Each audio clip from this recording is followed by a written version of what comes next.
Well, welcome everyone. My name is Hilary Heath. I am the Program Associate for the Climate Justice Resilience Fund. You are joining us for the first of our Solution Series sessions. The Solution Series is a new program we're piloting under the CJRF Learning Program. The Solution Series offers various partners in our portfolio the chance to share their lessons, challenges, and outcomes from the work that CJRF has been funding over the years. This is both a chance to learn from and connect with other partners in our portfolio. And today's first session is being led by the Pawanka Fund. I will not spend too long introducing the Pawanka Fund because I'm sure they'll do that themselves. But the Pawanka Fund is an Indigenous regranting fund that is global and has advisors all around the world working on Indigenous issues globally. And I will pass it over to Carla Bush, who is moderating today's session. Thank you so much, Hilary, and welcome everyone to this session. It is really an honor to have so many participants in this first session. And I would like to start by just getting to know each other. And before that, maybe we could just have a minute to introduce who we are, if that's okay, and then we could move on. So I'll give it to whoever wants to start, and then we'll leave the Pawanka staff to be the last one to introduce themselves. So just please feel free to just say who you are and where you're coming from. That would be fine. Thank you very much.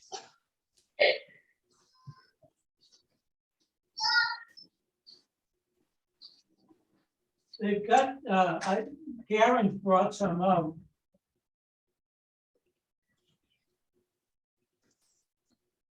Hi there, I'm Joanna. I'm with the Inuit Circumpolar Council based in Ottawa. Great to be here today. Thank you. Do you want to call on someone else? Oh, sure. How about Heather? I see you're next and on my list here. Hi everyone, I'm Heather McRae. I'm the director of the Climate Justice Resilience Fund. I'll have to be off video a little bit today, but let me pop it over to David Kanda. Hi all, my name is David Kanda. I'm based in Nairobi, working for Bomber Project. Pleasure meeting you.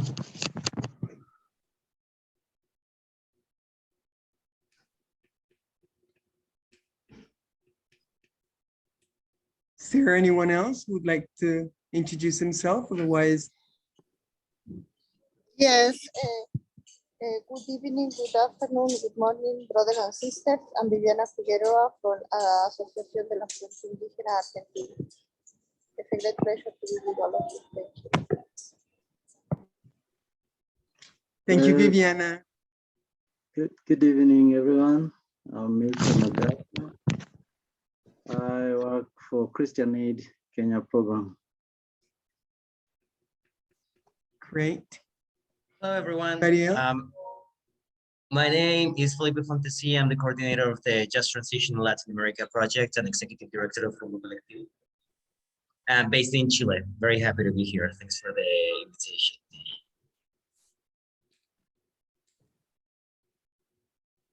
Anyone else would like to say? Yes, hello, I'm Leah. I'm a research officer and I'm joining on behalf of the Climate Justice Just Transition Donor Collaborative. And I'm also very excited to be here. I'm also going to have my camera off as well. Thank you Hello, very much. everyone. My name is Gideon Sanago. I work for Pingos Forum, based in Tanzania. I'm happy to see you all here. Thank you. Hi everyone, I'm Diane Ives. I'm with the Candida Fund and I'm also a proud review board member for the CJRF. It's great to be with everyone. Okay. Mariana, would you like to go next? Yes, thank you, Carla. Okay, I am Mariana Lopez. I am the program director of Pawanka Fund. And thank you very much for this nice moment to share about our work regarding climate resilience building. Yes, Emma or Daniela? Hi everyone, my name is Emma Pineda. I am a Mayan woman from the Peninsula of Yucatan in Mexico. I am program officer of Pawanka Fund. It's a pleasure to be here. Thank you. Hello everyone, my name is Daniela Rico. I'm based in Bolivia in South America, and I'm in charge of learning in Pawanka Fund.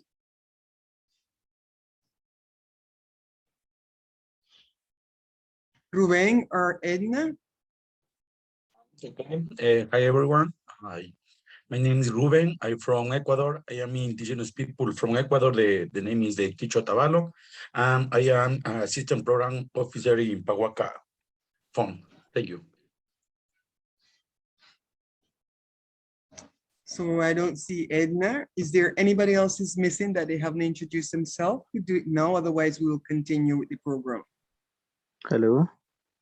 Good, Paul, My go name ahead. is my name is Paul Lekapana from Kenya, from an indigenous community called El Molo, and happy to be here with everyone. Thank you. Thank you. And I saw Melissa is joining. Hi, Melissa. Lovely to have you. Would you like to introduce yourself? We're just beginning. We're in the introductory part.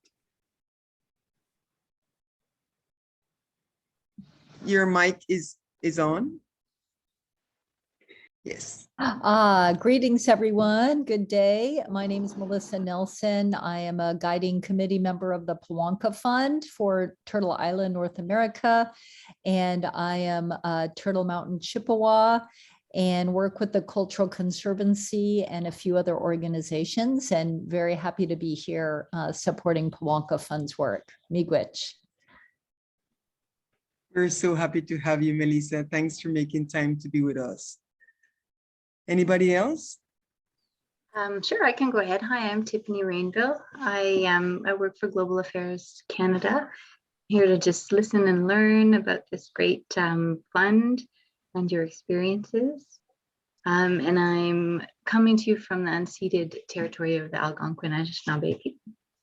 Thanks very much. Hi, this is everyone. Negulia Chege with, sorry to interrupt you, Aisha. Yeah, this is Negulia Chege with Natural Justice, calling in from Nairobi, Kenya.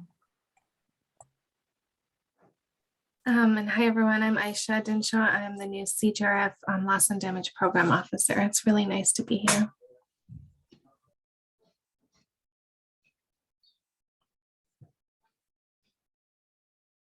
Okay, thank you all. If somebody's missing. Yes, go ahead. You wanted to say something, Viviana? Yes, Hortensia. My sister Hortensia, Aymara from Chile. She has introduced herself in the chat.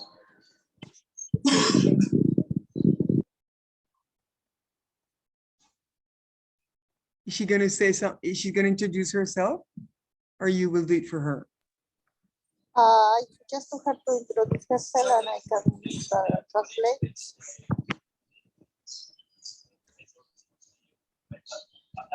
Hortensia, puedes presentarte a ti misma y te traduzco. Muy buenas tardes, Hortensia Hidalgo Cáceres, Aymara del Norte. Good afternoon, Hortensia Hidalgo and Aymara from North of Chile of the Centro de Comunicación e Investigación Indígena Chasqui, Nairobi. Thank you.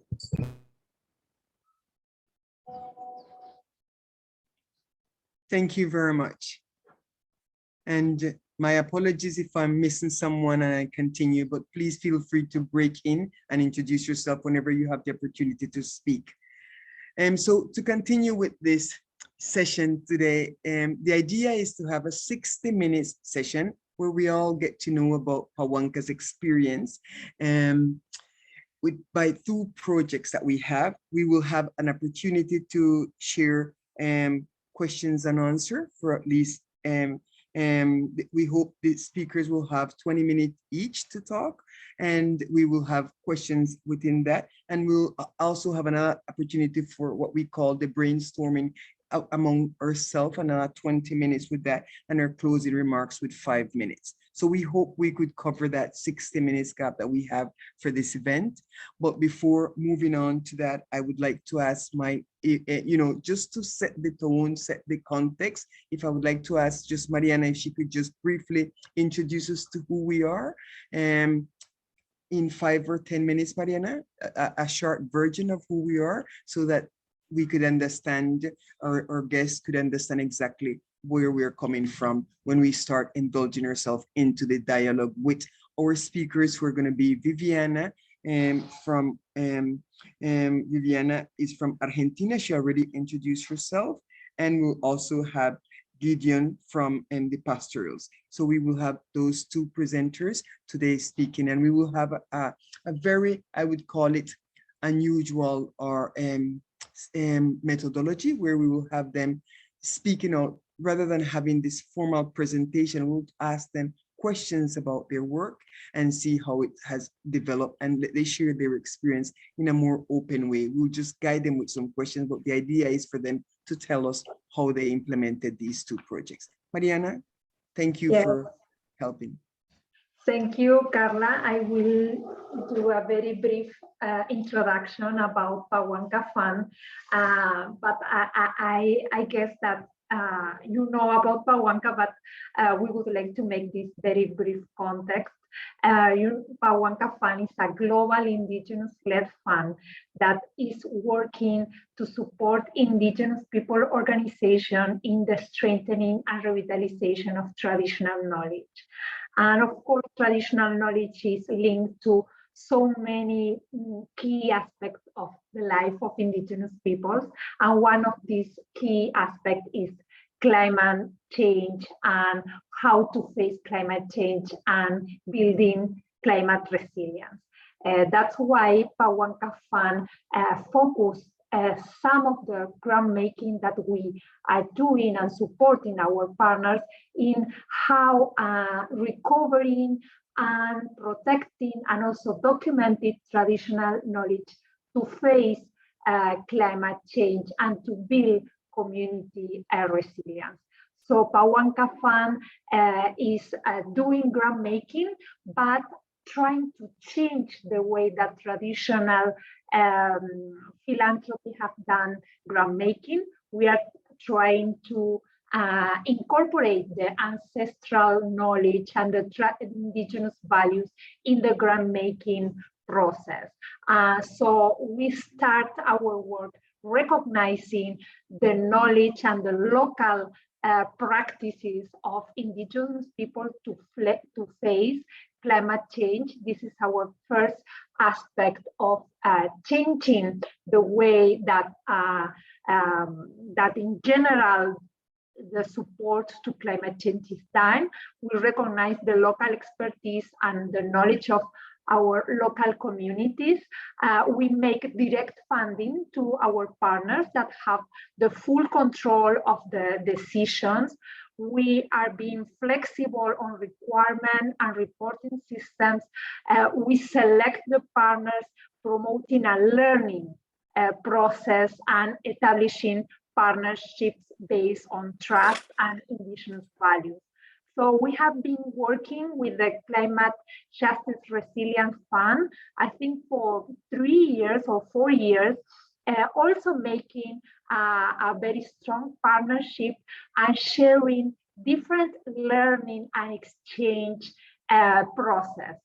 So this webinar is part of this partnership that Pawanka is building with the Climate Justice Resilience Fund, and we promote this exchange of knowledge, the mutual learning between different partners, and of course the self-determination of each of our partners. So we invite you to feel very comfortable in this meeting. Please interrupt if you are interested or you have any question, or also you can use the chat option, because we want all of you to feel comfortable and to really have a process of mutual support and mutual learning. So now I'm going to pass to Emma to have a brief introduction of our partners, and then our partners to share with you how they have been implementing in their places these strategies to build climate resilience. So Emma, please.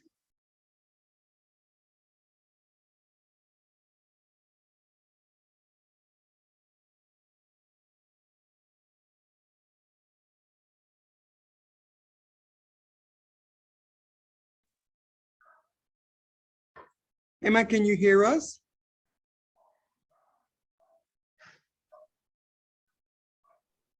It looked like Emma just dropped off the call.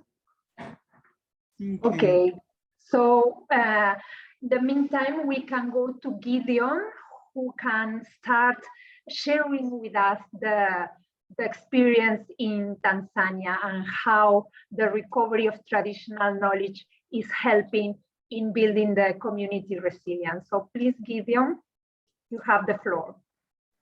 Absolutely. Gideon, I just before Gideon take it from here, I just wanted to briefly say that Gideon project was basically these two projects that we're going to listen to today, or two partners. It's beautiful because we will hear from Gideon the whole perspective of how they addressed climate change resilience to the indigenous people in Tanzania. And we will hear from Viviana how Viviana worked in Argentina and Chile in the intergenerational transmission of knowledge to face the changes of climate change.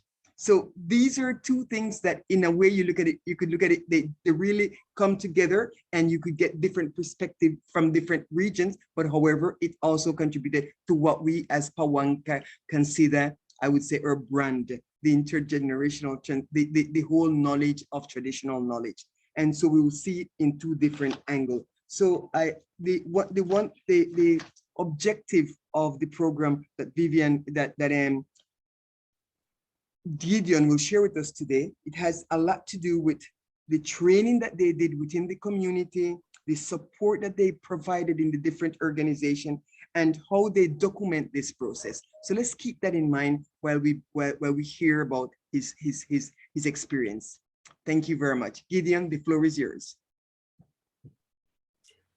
Thank you so much, Mariana and Carla and the Pawanka team for organizing this important sharing session for Indigenous people to share our experiences and lessons learned from the projects that are supported by Pawanka. And let me first appreciate support from Pawanka to support the indigenous people of Tanzania or to address the climate change resiliences and the issue related to adaptation and mitigations with regards to indigenous people in our country. And to begin with, just for those who are not really familiar with our project, is that we have received funding and support from Pawanka to support climate change activities for indigenous people in Tanzania with aims to revitalize and making documentation on the best practices of indigenous people knowledge on climate change adaptation and mitigation action, especially addressing the advocacy issues, the training, advocacy based approach, the training I've already mentioned, but also to make sure the communities, we make them to link communities, indigenous people communities,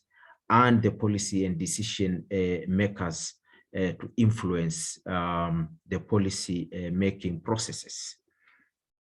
But also one of the key issues that these projects have been supporting is to make effort to revitalize the indigenous people knowledge on climate change resilience. As I said, through training, bringing community together, to discuss issues related to climate change and how they're impacted by climate change. But also one of the very, very important key component of this project is on documentation, to document the best traditional knowledge of Indigenous people on climate change. So this is just to make a very summary brief of these projects that have been supported by Pawanka to support Indigenous people in Tanzania. One of the key, most impactful of these projects so far is that communities have managed to revive their water catchment from the river, which went dry since 1995. The Maasai communities based in northern part of Tanzania in a district called the Simanjiro have been, have the water catchment which went dry in 1995. And as a result of support we received from Pawanka, we bring together the communities and discuss on how to protect the riverbed so that the water, the communities have to access and get water. So after we bring together the communities, they dialogue together, they come up with their own bylaws or community protocols on how to protect the riverbed. So in the couple of 3 years now, we have witnessed the river have already, the water have already flow away, and then now communities have accessing water. And we have also, tried to find out other sources of funding. So we fenced the river, the water catchment, where the community came up, as I said, came up with their own protocol or bylaws, so that nobody is allowed to go into the river or bring take the kettles and livestock into the water source. So now we have seen water have already started flowing, and just recently, 3 weeks ago, we went to the communities and we found that about 3 kilometers, the water is flowing along the riverbed for almost 3 kilometers. So this is one of the successful impact of this project supported by Pawanka. The other issue is that Indigenous Knowledge Holders Platform have created. So we have this Indigenous Knowledge Platform, which bringing together stakeholders in terms of traditional knowledge holders, women's, youth, and this platform is launched by the government of Tanzania, and it is recognized as an official Indigenous people platform in the country. So this is one of the very, very remarkable activities under these projects. As I mentioned from the early beginning, that one of the key components is on documentation. So we have managed to document the knowledge of Indigenous people and collect the relevant information to inform policy and decision-making processes. We have also identified and supported Indigenous people knowledge holders experts in documenting their knowledge. So we have identified women who have expert on specific knowledge on looking at the stars, looking at the moons, and can predict whether there is rain or there's long droughts at a specific time. But also we have also elders who have experts on clouds observations. So we have bringing these Indigenous people knowledge holders expert together and collect these informations And we developed a documentary which explain on how these indigenous people knowledge holders experts narrating their stories and explaining their knowledge they have. So we have packaged this information and making a documentary so that we showcase them and to ensure that we influence the decision-making processes. We have also supported our communities, indigenous people, to link them with decision makers and support their participation on climate change dialogue and policies, policy making at the national level. For example, in just last year, Tanzania have developed the National Climate Change Response Strategy of 2021-2026, where our communities have actively participated, and the outcome of this strategy have the references on indigenous pastoralist communities on adaptation and knowledge system. So this is as a result of these projects supporting the communities to meet with the decision makers, but also with the department responsible for climate and environments. So when formulating these policies, then the indigenous people have opportunity to come up with their recommendations, which at the end of the day to have to be considered. And we have seen under this climate strategy. Under this project also, we have some lesson learned.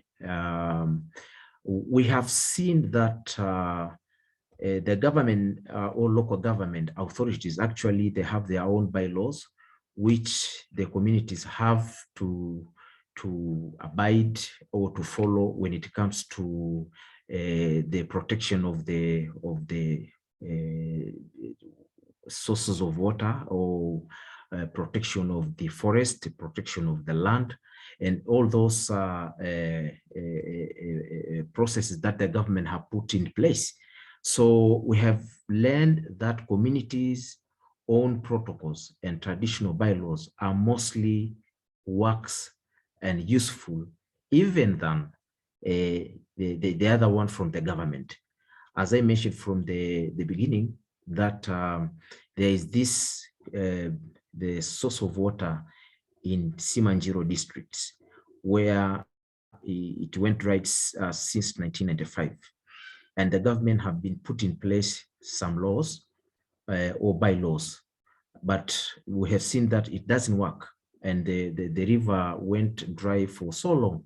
But after the communities have set together and come out with their own protocols and bylaws, then we have seen that the communities are really abiding by this or respecting their own protocols, and where we have seen now the river have started, the water have started flowing in that specific river. We have also seen that the collective voices of indigenous people on climate change has been an important tool for advocacy on the right of indigenous people. Currently in Tanzania, just to give an example, indigenous people have in Ngorongoro, in the place called Ngorongoro, are facing a very serious eviction. About 100,000 people, the government intend to evict them from their ancestral land. And in this regards, the communities come together and try to defend their land, that they are not ready to give their land away. And so for this particular saga, like Ngorongoro land conflict, we have seen the communities are coming together to defend their rights. So this is also one of the Pawanka support. We have received the rapid funding from Pawanka to support communities to organize themselves and to defend over their land. and territories. So we have seen that communities have voices. Their voices are very strong, although the government still, continuing affecting and threatening their lives, and some of the people have arrested and they are taken to court. They are charged for the murder case, but still communities are coming front to defend their land, to defend their rights. So another a very important lesson learned we have also seen or acquired during this period of implementation of this project is that the documentation information that we have collected and documented, it also helped to when we are showcasing, it is an evidence or something that have changed the mindset of the decision makers and policy makers, is showing that indigenous people are the real conservators of their biodiversity and ecosystem. So when the government of Tanzania developed the national climate change strategy responses, we have seen that when we are showcasing these documentaries, the government's officials, now we have seen that they are trying to change their mindset towards the negative perception they have on indigenous people.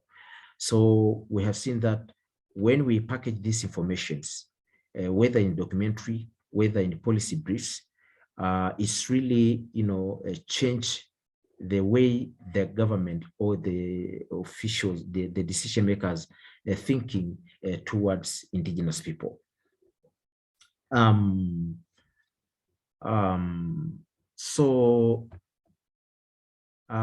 in terms of challenges, because when we implementing these projects, always there are challenges. So I think one of the challenges we have seen is that the type of the climate change intervention and policies and strategies are formulated both at the national and the global level are now threatening the indigenous people land and their livelihoods. The government of Tanzania, as we speak, have recently announced the registration of a number of indigenous people villages in Tanzania to upgrade them into the forest reserve, which does not really allow the human activities in the area. So, and this is what the government is doing here, because as you heard, this carbon trading. So when the government developed the NDCs, national determined contributions, they show the number of forests they have, how much the country have in terms of the forest. So they just look at the indigenous territories, indigenous land, where there is the plenty forest. The forest cover is really intact, but the area is not an open land. It is occupied by indigenous people for their use, for their forest products, but also for livestock, because we have this grazing cycle management, where we know where to graze during the dry seasons and where to graze during the rain seasons. So the government just sees those areas and decide to give away or to register the village land, which has also the act, the Village Land Act of 1999, which give the rights for the communities, the indigenous people, to own their land legally. So the governments have just announced just a couple of weeks ago that they are planning to upgrade this area. So we are really facing another huge crisis of land conflict in the near future, similar to what is really going currently in Ngorongoro. Another challenge that we are currently facing is that I have already mentioned about the loss of land and land grabbing and land conflict almost in indigenous people lands in the country.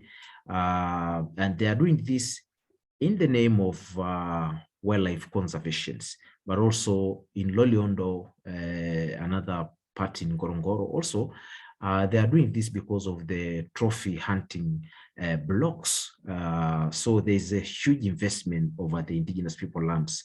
So this is another challenge we are facing currently. Another challenge is that there's inadequate funding to supporting indigenous people adaptations and mitigation needs. So while we are appreciating the support from Pawanka, which have really advanced and supported communities to address climate change resilience, but indigenous people are scattered all over their country. So they really need support to address climate change action at their local level. There's human rights violations as one of another challenge, harassment, intimidation of indigenous people and indigenous defenders, human rights defenders in our countries. But also we have seen in the grazing area, the invasive species, which is really affecting the indigenous people grazing area. So pasture is now becoming a little bit challenge for indigenous people. So these are just to mention a few the projects, the Pingos Forest projects we support from Pawanka is all about. And thank you so much. Thank you, Gideon. Thank you very much. I'm going to change this a little bit. I'm going to give the opportunity now to everyone to, if you have any question, to do that now. And then we go on to Viviana, so that whatever we have fresh in our mind remains there and we can embrace it now. So thank you so much, Gideon, for that presentation, for that experience. And now I would like to open it to the floor, and please raise your hands if you want to say something right now, ask your questions, or you prefer to do it after you hear Viviana's own. It's also something that we are more than happy to be flexible around. So please, but right now this floor is open to ask directly any questions to Gideon, or comments or observation.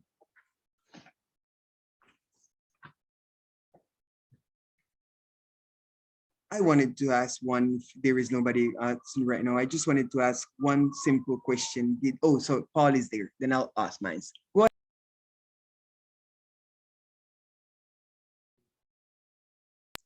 Go ahead, Paul. Yeah, thank you, Carla. This is Paul again from Kenya. I must applaud Gideon for such an enlightening presentation. Quickly, this is really good, since you've really done a good job in ensuring that the catchment gets to life again after so many years.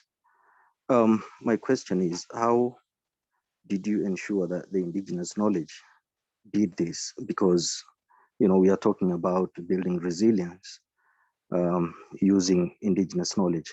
That's my first question. My second question is about, you know, how did you involve the government? How did you involve the government in all this? And how did the government take it? Does it recognize your indigenous knowledge as a driver to, you know, resilience and a driver to mitigating climate change? Thank you so much.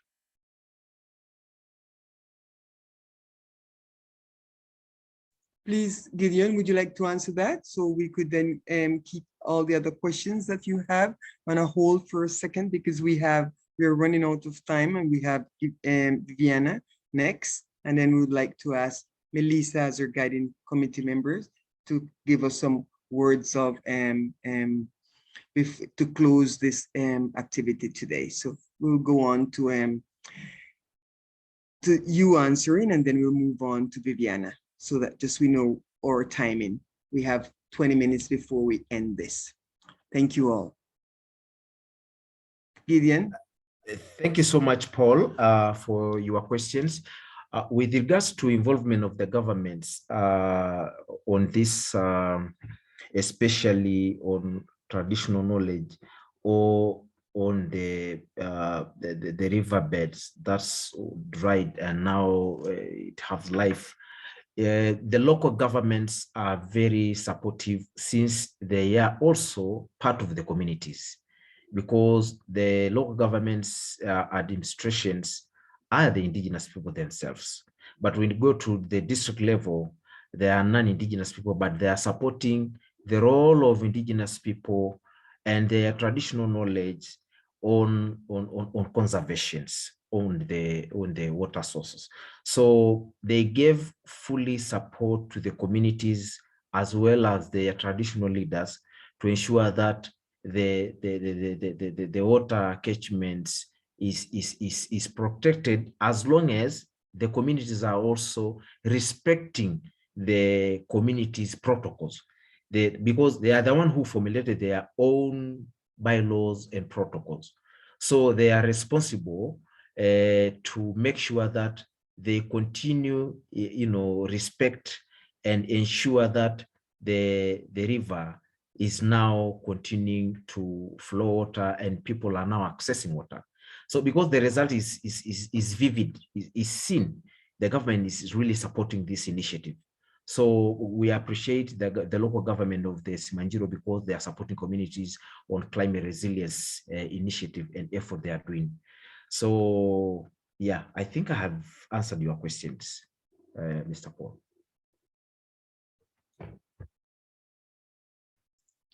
Thank you very much, Gideon. And just to be fair, is there any other question on the floor right now that you would like to address now before we move on to Viviana? Is there anyone else who'd like to ask a question? The one that I had, in a way, it was already asked by Paul, so I don't have any more questions. Okay. Maybe I want to ask a question. Go ahead, Yes. David, go ahead. Yeah, thank you so much, Gideon. Maybe a quick one on the indigenous knowledge that people were using to predict maybe when and the rain will come. And I know we have the department in Tanzania, where we have a meteorological section that also handles issues of weather. I don't know to what extent indigenous knowledge by those specific communities work closely with the government so that the information is integrated. And then another question is, how does the knowledge on weather forecasting helps the people who are doing maybe farming and also position making in their own ways? Those are my pick. I don't know if it is clear. Over to you, Gideon. Thank you, Mr. David.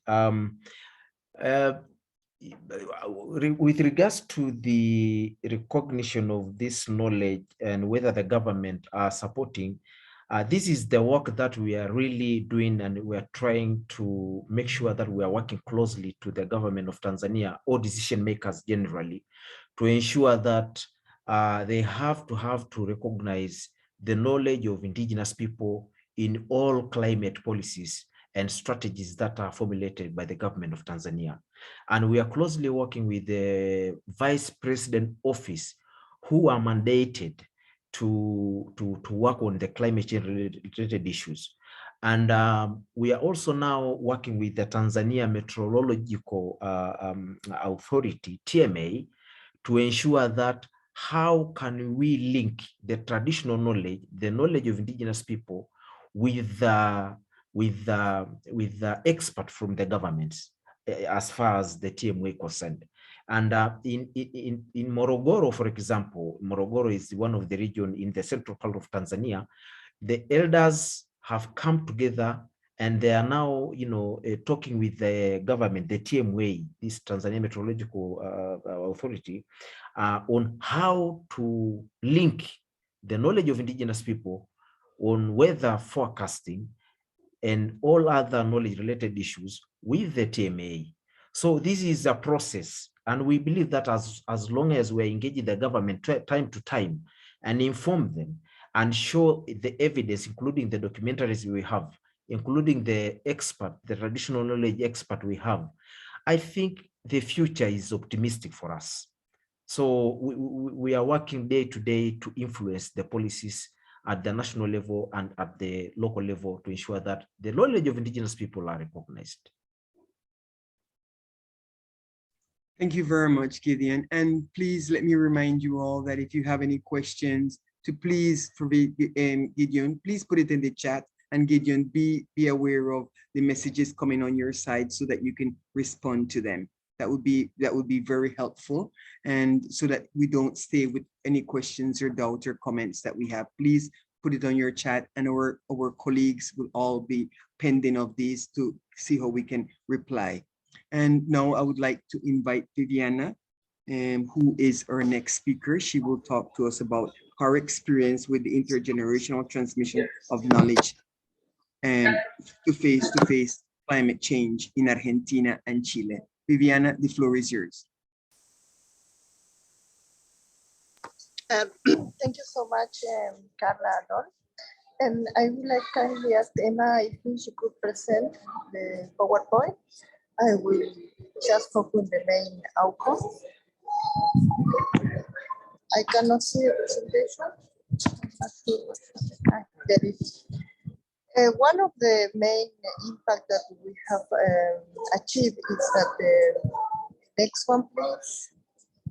I know that I have very little time. Next one. Next one. Here, we have support, and we have worked for the transmission of traditional knowledge between elders or people who has a lot of knowledge of traditional knowledge with youth. And one of these that you see is a potato, but it's the mother of the potato. This is the most important genes of the potato. This is a wildlife potato that we have found. Not all the community knows about that, but the children could identify the different varieties of these potatoes. Next one. This is also a technology that is named Andenes de Cultivo, like I don't know how to say it, but it's a ancestral technology where our ancestors used to produce their own food, and it was very efficient and effective for the water use, for the the land use, and also according the what the scholars that we have, they have a very good production there, the different of potatoes, maize, and others. So we should speak on that. Next one, please. Here we have also done a reforestation with native species, because there are species that are not native, that are very they consume a lot of water. For this is native species are much better, and we have done it in the whole communities that we have worked in Argentina and Chile. Next one, please. And this one also we have identified some plants that the people has lost the knowledge about, that they are eating plants. And we have also transmit one in the theory, but also in the practice. Next one. This is also we have recovered the importance of the spiritual belief to ask the plants before to take them, because so we don't do this, there will be no very effective. But for a long time, especially the youngest didn't know that they have to follow some spiritual rules. Next one. And this one is the same. The next one, please. this is the community that we have been working in the last year. Next one, please. Next one. Next one. Here is also the experience in Chile that is similar. We have like applied theory and practice. The next one. Or what were the lessons that we have learned, that there are very important knowledge that are being are important to recover for combat climate change and the certification. And also we have support a community to create or a community botanic garden where they can identify and teach other kids or youth about the plants, the use of the plants and all the knowledge around them. There is need also for education need, like generate awareness also and the sustainable use, because now, for example, with COVID, some people wanted to buy or have this plant more and more, and there is a need also to have this approach about sustainable use. Next one, please. Next one. What was the most challenging for us was the pandemic, because we could not implement the project when we were planning, because most important part of the project was the work with the elders of people that are in the risk. So we could not work with them, but we think also that because the situation was not only a challenge, it was also an opportunity, because more youth want to know more about traditional knowledge. Next one, please. What we want to do now is to recover and try to reuse the next one, to reuse this technology that is Indigenous Peoples, especially the communities has in their land and territory this kind of archaeological fields or stones, but there is a need to document and work to recover and reuse this to combat climate change. I would like on name of the organization of Hortensia and my organization and all the communities that we have worked with, thanks to Pawanka, because thanks to this great support, to the support the communities to document the traditional knowledge, and also build some reach with the governments that to include indigenous communities in the policy, national policies on climate change. Thank you so much.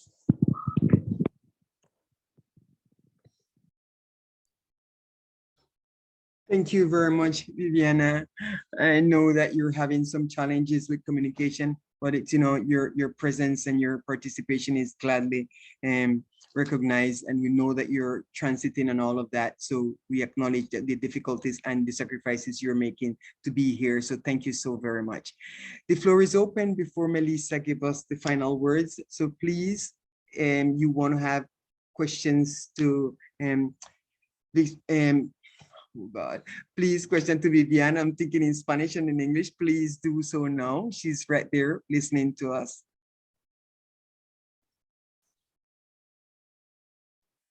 Viviana, you have more minutes for us. Can you allow us a few seconds? Yes. Perfect. Shall I go please, ahead, Carla, or does anyone Yes. else have a question?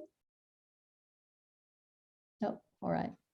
Thank you so much, Viviana, for that beautiful presentation. And I was curious how you select the different plants. I know you're working with the elders and having the elders determine it, but I'm curious if there's more of a focus on food plants, medicine plants, basket weaving plants, and how they are changing with climate change. So kind of the emphasis on the different types of plants that are being grown out, and then how they are adapting and changing over time.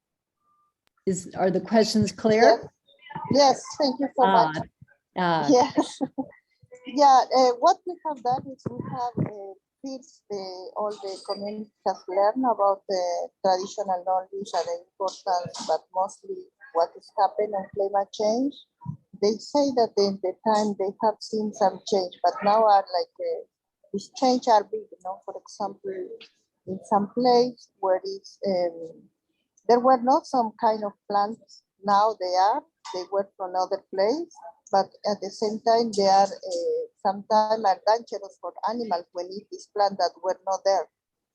So they could identify this kind of plant, but when we went to the field, they like reorganized groups, and this group went to collect the plant that they know, and after we meet all together and discuss it, and they brought different kind of plants.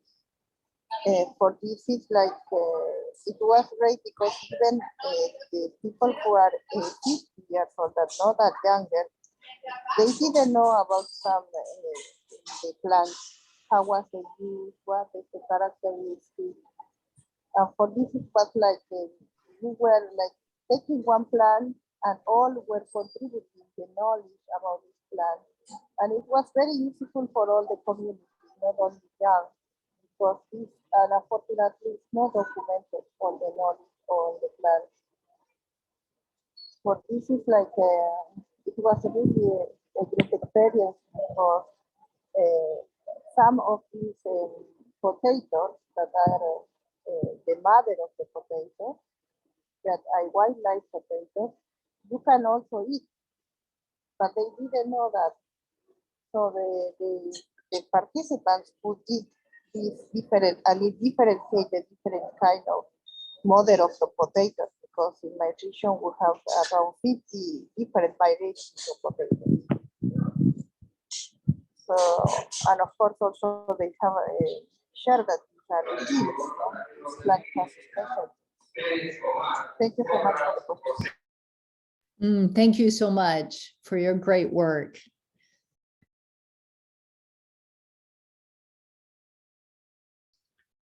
Thank you very much, Viviana. Thanks, Melissa, for the questions.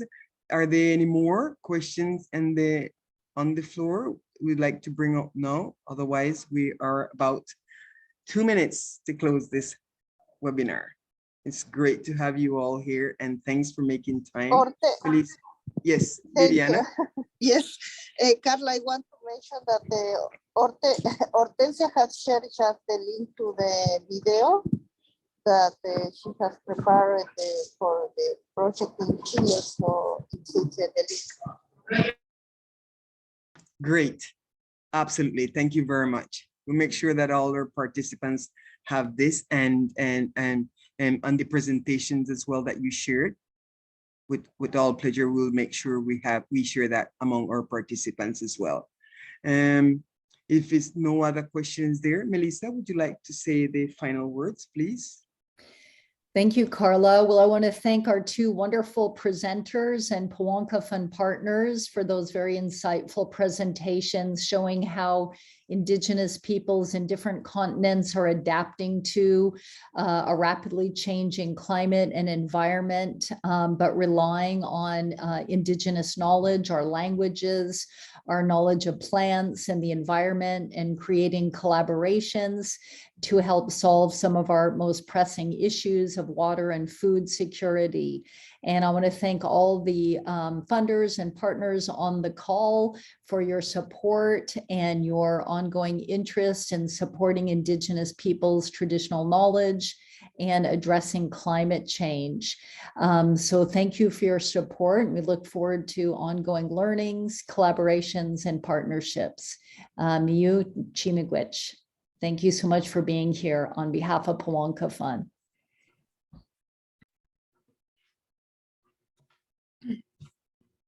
Thanks, everyone. Bye. Have a wonderful rest of your day or night. Bye. Yes. Thank be you well. so much. Good night.